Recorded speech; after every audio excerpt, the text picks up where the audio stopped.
Kamusta Capricorn? Welcome to Like a Tarot. Alamin natin kung anong energy ang nasasagap nyo ng person mo. Para sa mga bagong viewers, ang reading na ito ay timeless reading, general reading at guide po lamang kaya hindi po magre-resonate sa lahat. Kunin mo lang yung akma sa sitwasyon mo at kung kailan mo napanood itong reading na ito, yun ang start ng 1 week reading para sa iyo. Ikaw na bahala magpalit kung si person mo ito o ikaw. Unahin muna nating alamin ang card mo.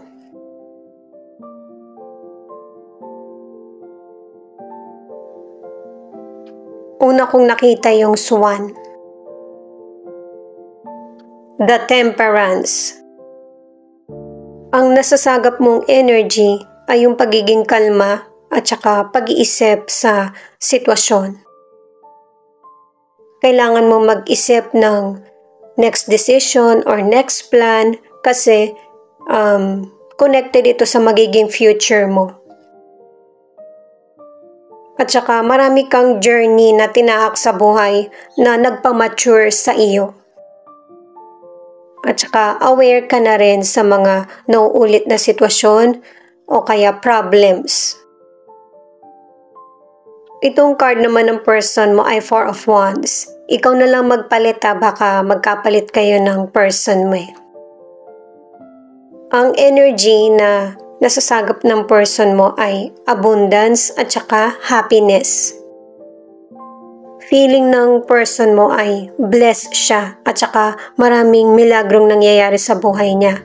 Pwedeng ang ilan sa inyo magkakaroon na kasi kayo ng baby o kaya merong engagement o kaya nagkaroon ng katuparan yung pangarap ng person mo.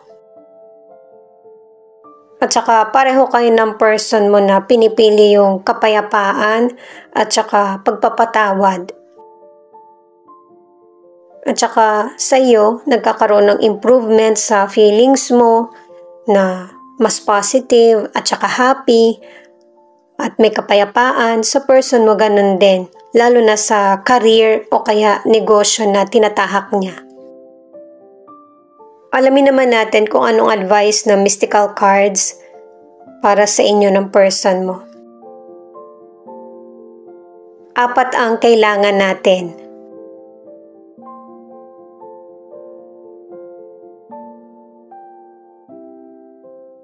Naka-2 cards ka na para sa Swan na feminine energy. Pwedeng ikaw ito o yung person mo na merong magandang palatandaan na pagbabago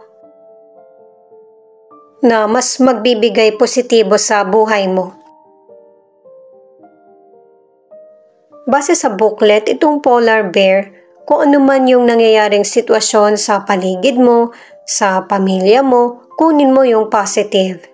At i-take note kung ano yung nangyayari sa negative para hindi mo ito tularan o gayahin.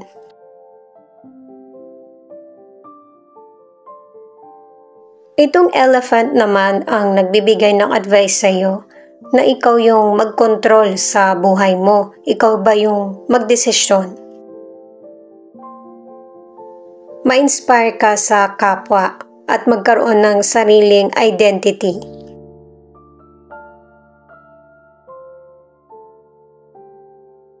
Itong armadillo naman ang nagsasabi na kailangan mo pa ng maraming experience, lalo na kung meron kang gustong simulan sa buhay.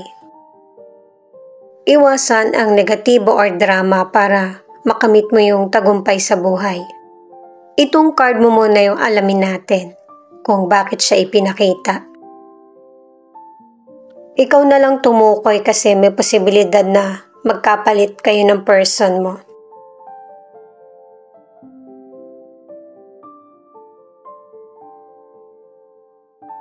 The Star, the Fool, at Ace of Wands. Pangalawang card mo na to para sa pagpili sa pagiging kalma. At ito yung magiging dahilan para magkaroon ng bagong chapter ang buhay mo. At saka ang ilan sa inyo, malaki yung potential mo at saka may mga bago kang sisimulan. na magkakaroon ng growth at saka aaksyonan mo yung mga plano mo.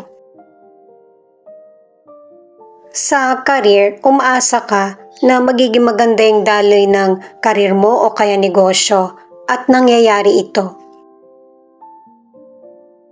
Nakadalawang cards ka na para sa bagong simula sa career mo o kaya negosyo. Ang iba sa inyo magkakaroon ka ng bagong trabaho or project na pagtutuunan mo ng pansin at magiging maganda yung resulta nito. At ang advice pa ng mga cards, sa bagong sisimulan, marami talagang nakakatakot or magiging kabado ka, pero lakasan mo yung loob mo dahil marami kang katangian na pwedeng i-apply sa trabaho or career na makakatulong para mabilis mong makamit yung blessings na para sa iyo.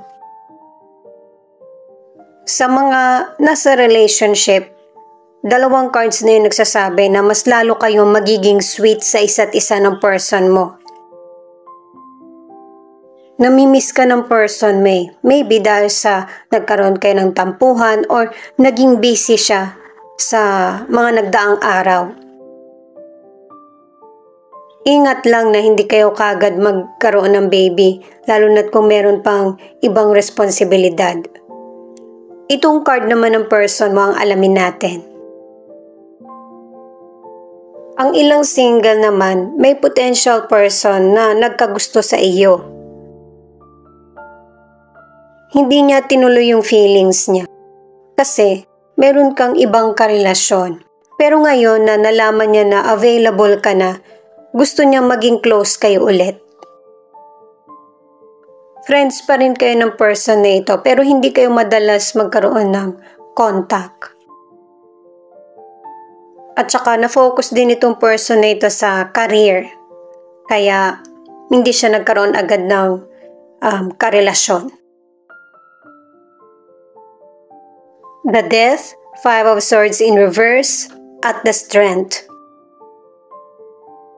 Merong transition o kaya pagbabago mangyayari sa buhay ng person mo. Pwedeng patungkol sa career, sa negosyo, or sa personal na buhay. Kailangan niyang maging maingat sa bawat aksyon or desisyon na gagawin. Nakadalawang cards na siya. Maging kalma at saka huwag basta-basta mag-react sa sitwasyon. Kahit na malalagpasan mo tong problem na darating sa buhay mo, huwag mo itong pasukin. Kasi masyadong mahirap to. Na ang ilan sa inyo pwedeng maaresto ka. Kaya kalma. At saka pinapakita rin sa cards ng person mo na binigyan na siya ng warning. Nakaramdam na siya pero hindi niya pinansin. Kaya kung meron kang maling kaibigan or maling gawain, magbago na. Sa financial, nakadalawang cards ka na kapag hindi nagiging maganda yung resulta or pasok ng financial sa iyo, next plan. Makinig ka sa talas ng pakiramdam mo para hindi masasayang yung kita mo. Kung meron ka mang nawalang financial, mahihirapan ka nang ibalik ito. Kaya kailangan mong mag-move forward at maging wise sa mga decision. Sa mga single, ang ilan sa inyo nakatatlong cards ka na nilelet go mo na yung nakaraan at saka yung feelings mo sa past. At yung pagiging positive mo, confident, ang mas nagpapa-attract sa potential person. Sa mga nasa relationship, ang ilan sa inyo, nakadalawang cards ka na tinapos mo na yung relationship niyo ng person mo. Kasi, hindi mo to nakikitaan ng potential para magtagal. Masyado na kayong nasasaktan sa relasyon. Ang ilan naman na nasa relationship, munti ka na kayong magkahiwalay ng person mo. Pero, mas lalo nyo pang pinatatag yung bonding at saka tiwala at respeto sa isa't isa. The Hanged, Knight of Cups at Queen of Swords. Ito naman yung cards para sa relationship nyo. Sa mga cards na ito ay pinapakita na hinayaan mo na lang yung sitwasyon na hindi mo makontrol. Mas nag-focus ka sa mga importante or responsibilidad. Di ba nga nagkahiwalay ang ilan sa inyo, pero isa sa inyo ang lalapit ulit para makipagkasundo or usap. Makikipag-usap ka sa person pero poprotektahan mo yung sarili mo. Makikipag-communicate ka sa person, karelasyon mo man ito or hindi, kasi gusto mong unawain yung sitwasyon. Problem solver ka. At saka nakadalawang cards ka na para sa single parent. Ang ilan sa inyo ay kaya ka naging single kasi nabalo ka. Sa kalusugan, ang ilan sa inyo meron kang illness. Pero good news ito kasi nagkakaroon ng unti-unting pagbabago or recovery. Nakadalawang cards ka na kapag binibigyan ka ng sign ng katawan mo, pakinggan mo ito para hindi maging mahirap yung sitwasyon mo sa health. Nakatatlong cards ka na ang ilang single, nilelet go mo na yung mga negatibo sa nakaraan. At ito yung time na merong darating na potential person na magsasabi ng feelings. Pero nasa isip pa lang ng person na ito. Kung kailan niya sasabihin sa iyo. Kasi nakikita niya na nasa healing ka pa lang. Dahil sa maybe nakukwento mo sa mga friends mo, nakakarating sa kanya na galit ka pa sa past. Ang ilan na maayos ang relasyon, kung merong problemang dumating, maliit man ito, pag-usapan nyo na. Kasi malaki yung potential ng relasyon nyo na magtagal. Itong The Wheel of Fortune ang nagsasabi na magiging pabor sa iyong kapalaran, lalo na kung welcome sa iyong changes na nangyayari sa buhay mo. I-let go na yung mga sitwasyon or person na hindi na epektibo sa buhay mo. Itong The Sun ang nagsasabi na kung noon gustong-gusto mo na magkaroon ng pagbabago, ng swerte, ay darating sa buhay mo. Kasi ikaw yung magpapa-attract nito sa buhay mo. Mas pinipili mo yung positive at saka clarity sa sitwasyon.